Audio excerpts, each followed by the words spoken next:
Imagine a giant machine being decided before the route it will serve even exists. It may remain on paper for years before the first passenger ever steps into its cabin. A single choice can determine pilots, spare parts, hangars, and thousands of future flight schedules. Fuel prices shift. Passenger demand moves, yet the aircraft must keep serving for decades. Even its delivery date may be reserved years ahead inside an already crowded production line. By ordinary logic, no company should stake its future on an asset this rigid. The market can change far faster than the time required to build and introduce the aircraft. If the forecast is wrong, empty seats still fly, fuel still burns, and payments still arrive. If financing becomes constrained, an attractive order on paper can turn into a cash flow burden. If delivery is delayed, the airline may lack aircraft when the greatest market opportunity appears. Yet every day, airlines still sign enormous commitments for years that have not arrived. They are not merely buying an object. They are buying transport capacity for an uncertain future. Every piece must fit routes, airports, crews, maintenance systems, and the airline's financial endurance. This is how an airline chooses between purchasing, borrowing, leasing, and financing an aircraft. It is a 30-year chess match in the sky against demand, fuel, delivery time, and wrong choices. When commercial aviation was small, airlines mainly needed aircraft capable of connecting nearby cities. Routes were few, fleets were small, and technical choices had not yet become today's financial maze. As networks expanded, one aircraft could no longer remain assigned to a single fixed route. It might fly one city in the morning, another by afternoon, then return for maintenance overnight. The aircraft's real value came from the hours it earned money instead of sitting on the ground. The jet age shortened distances, but it also made fleet decisions far more expensive. Stronger engines opened distant routes, while larger cabins forced airlines to find enough passengers. Airports imposed limits through runways, gates, pavement strength, and ground handling capacity. An aircraft well suited to one airport could become inefficient or impractical at another. Airlines gradually realized that buying aircraft meant designing the network they wanted to become. Low-cost airlines needed fast turnarounds, dense seating, and fleets that were as uniform as possible. Hub airlines needed several aircraft sizes to feed passengers from small routes into long-haul services. Long-haul airlines had to balance range, cargo, comfort, and the ability to fill the cabin. No model wins everywhere because every route network creates a different economic problem. Inside planning rooms, passenger demand becomes frequencies, seat counts, and required flight distances. Forecasts do not reveal the future. They only create scenarios with different probabilities. A slowing economy can turn a busy route into excess capacity within only a few seasons. Too few suitable aircraft can force an airline to reject passengers or operate too many flights. The first question is not which aircraft to buy, but which market the airline wants to carry. From that question, a seemingly simple decision expands into hundreds of connected assumptions. The first response was creating specialist teams that removed fleet decisions from individual instinct. These teams connected network planning, finance, operations, engineering, sales, and pilot training. They began with existing routes, then tested how demand might change across different seasons. Each aircraft type was tested like a key against many different locks. An aircraft needs enough range, but unnecessary range often brings extra weight and cost. It must carry enough people, yet more seats matter only when passengers actually fill them. Engineers examine engines, maintenance cycles, spare parts, and support capabilities at airline bases. Operations teams study turnaround time, baggage loading, boarding doors, and ground service flow. Pilots consider cockpit design, conversion training, schedules, and similarity with the existing fleet. Finance teams convert every technical difference into cash flows, stretching across many years. Eventually, only a few aircraft remain capable of passing every operational and financial filter. Manufacturers are invited to present performance, training, technical support, and available delivery positions.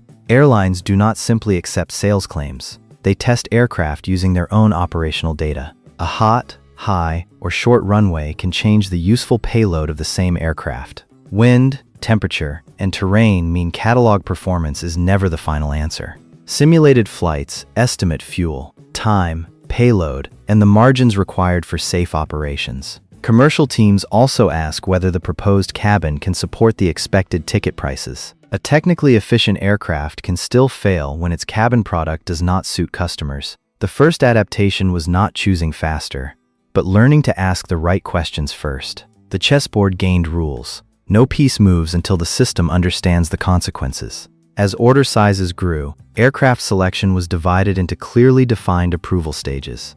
Each stage requires market, technical, and financial assumptions to support the same strategy. Airlines often request competing proposals from manufacturers using one common set of requirements. The proposal includes engines, spare parts, training, warranties, and operational support, not just aircraft. List prices rarely tell the whole story because actual commercial terms are privately negotiated. Order size, delivery timing, future options, and service packages all influence the final agreement. A letter of intent may begin negotiations, but it is not the same as a firm purchase contract. Once finalized, the contract defines quantities, variants, options, delivery schedules, and payment terms. Options allow airlines to preserve future purchasing capacity without immediately committing to everything. Conversion rights may allow airlines to change aircraft size within the same family as demand shifts. However, every form of flexibility is limited by timing, pricing, and factory capacity. A delivery slot resembles a rare opening in the factory calendar that cannot be created instantly. When order books are full, a new customer may wait years before receiving an aircraft.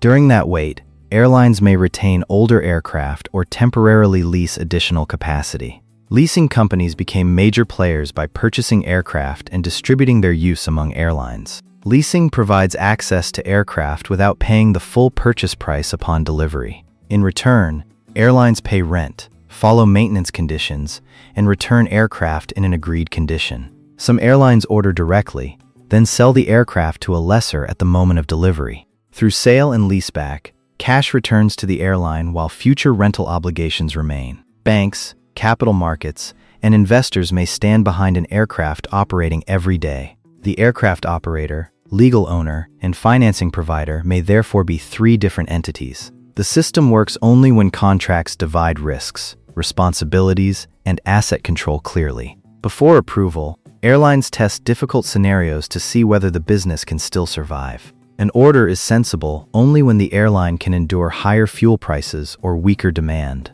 Aircraft acquisition, therefore, becomes risk management rather than a beauty contest between models. The central mechanism begins with forecasting who will fly, when, and between which cities. Annual demand is not enough. Airlines must study seasons, weekdays, and brief peak periods. A route busy during holidays but weak midweek may need flexibility rather than one large aircraft. Airlines estimate both rejected passengers from insufficient capacity and empty seats from excessive capacity. The goal is not perfect fullness, but the highest revenue remaining after every flight cost. Next comes payload and range, what the aircraft can actually carry to the runway's end.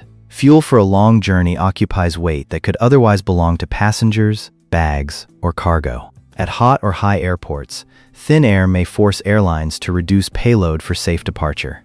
Runway length, obstacles, and wind may require different operating limits on the same route. Airlines then calculate daily utilization because aircraft earn revenue only when they are flying. Slow turnarounds can disrupt connections even when the aircraft's fuel figures appear excellent. Fuel is often a major expense, so small differences become significant across thousands of flights. Fuel efficiency cannot be separated from purchase price, lease payments, interest, and maintenance costs. Finance teams convert these expenses into costs per seat, per hour, and per flight. Cheap ownership may not help when an aircraft regularly waits on the ground for inspections or parts. Operational reliability measures how consistently an aircraft can complete its planned schedule each day. Airlines also value commonality because shared cockpits, parts, and procedures can reduce complexity. A new aircraft may be more efficient while creating separate training and spare parts systems. The more small subfleets an airline operates, the harder it becomes to exchange aircraft and crews. Future resale or leasing potential also matters when the airline's strategy eventually changes. Popular aircraft often have broader secondary markets, although future value is never guaranteed. Interest rates and payment currencies can change the real weight of the same aircraft contract. An airline earning local currency but paying foreign currency debt faces another layer of uncertainty. After the economic model stabilizes, negotiations move toward price, warranties, and post-delivery support. An attractive discount may depend on quantity, timing, or a long-term service package. Engines may be selected separately, requiring comparison of efficiency, maintenance, and support networks. Spare parts, replacement engines, and ground equipment must be ready before commercial service begins. Alongside financing, the airline defines the cabin from seat density to galleys and lavatories. Commercial teams choose cabin classes while engineers check weight,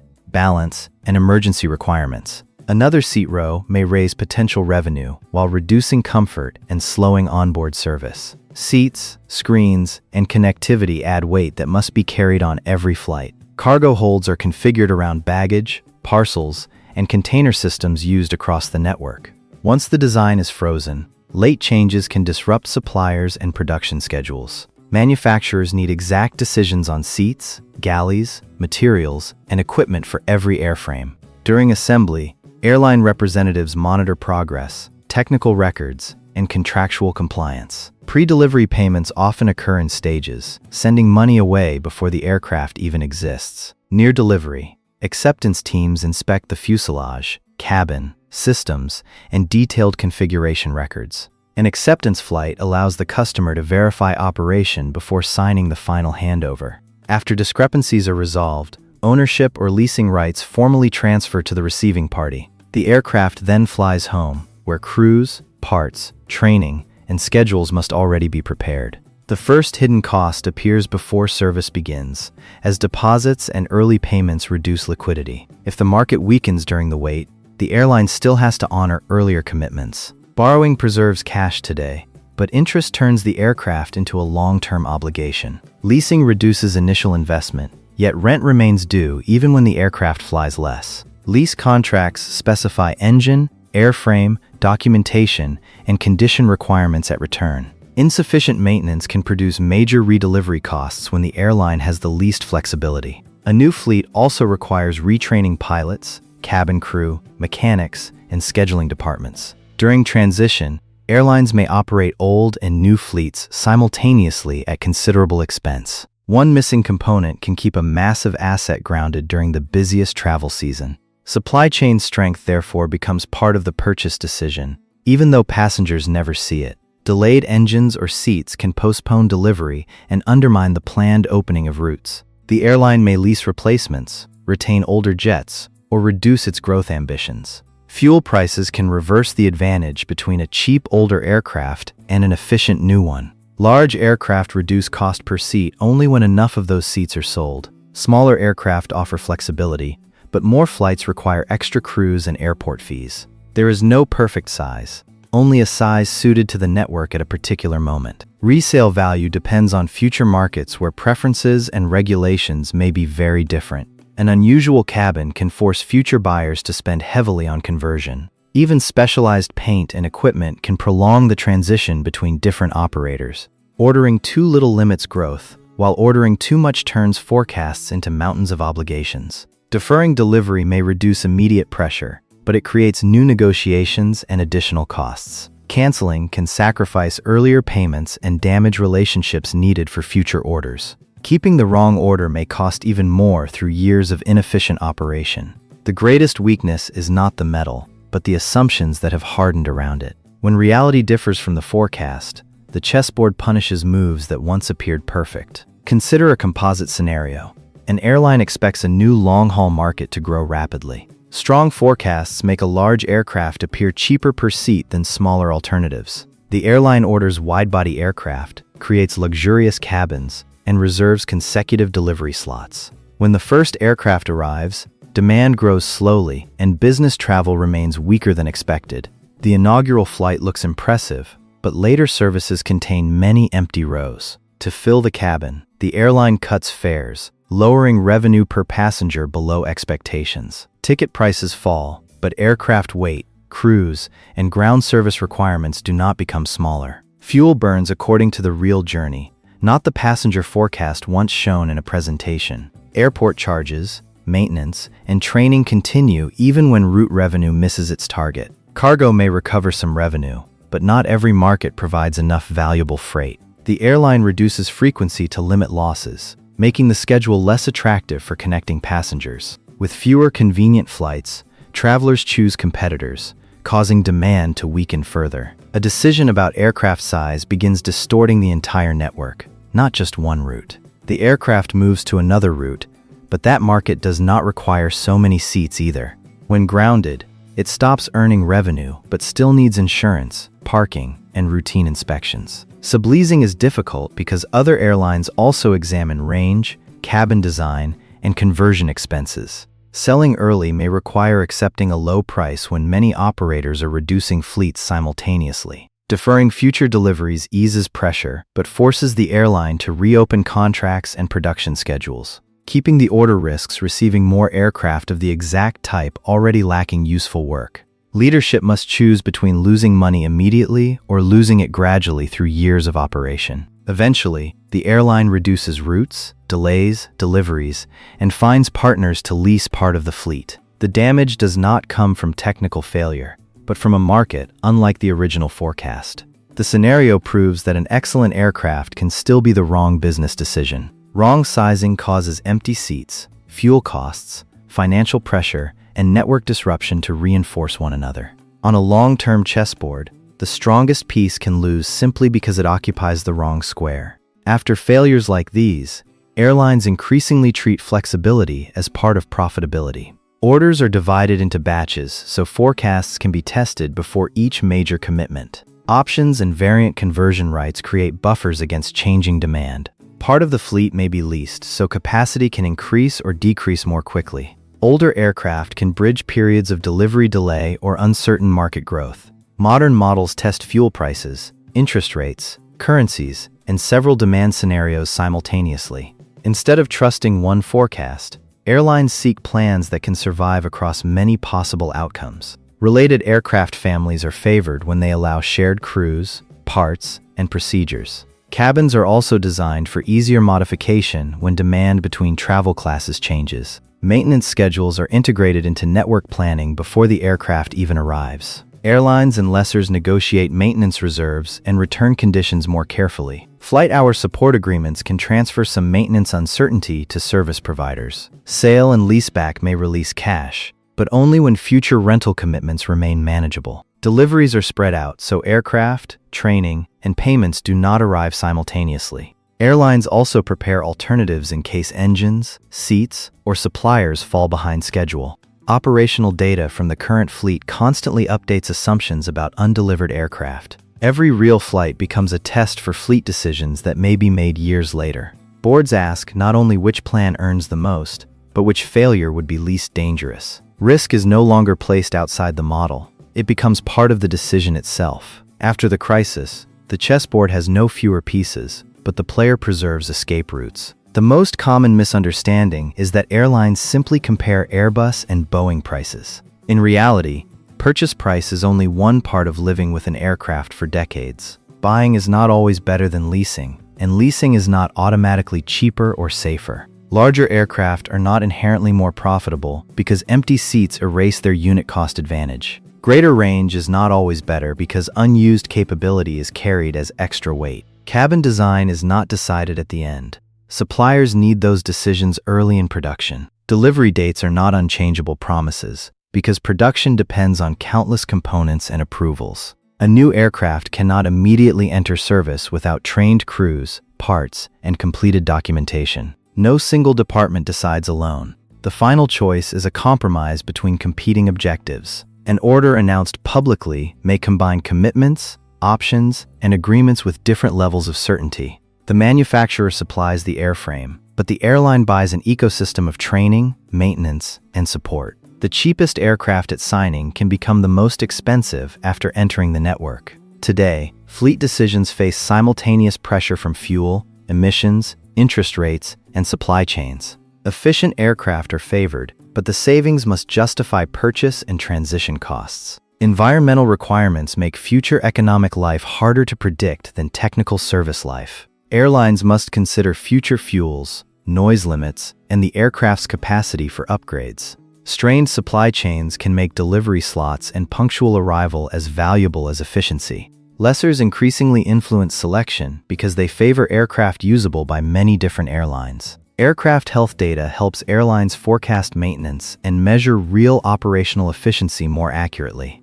Better data does not remove uncertainty. It only helps reveal mistakes sooner. Demand for flexibility encourages fleets that can change routes without disrupting the entire system. Flexible cabins and common aircraft families allow decisions to adapt longer than originally expected. The turning point is not predicting the future perfectly, but buying the ability to change. The best aircraft is not always the most advanced, but the one still useful when forecasts fail. The future flies ahead inside every contract, but it must leave space for surprise. Aircraft acquisition becomes the art of preserving choices instead of locking 3 decades in place. Inside the hangar, the new aircraft remains only bright metal beneath inspection lights. Around it are unopened routes, unpaid loans, and millions of journeys that have not happened.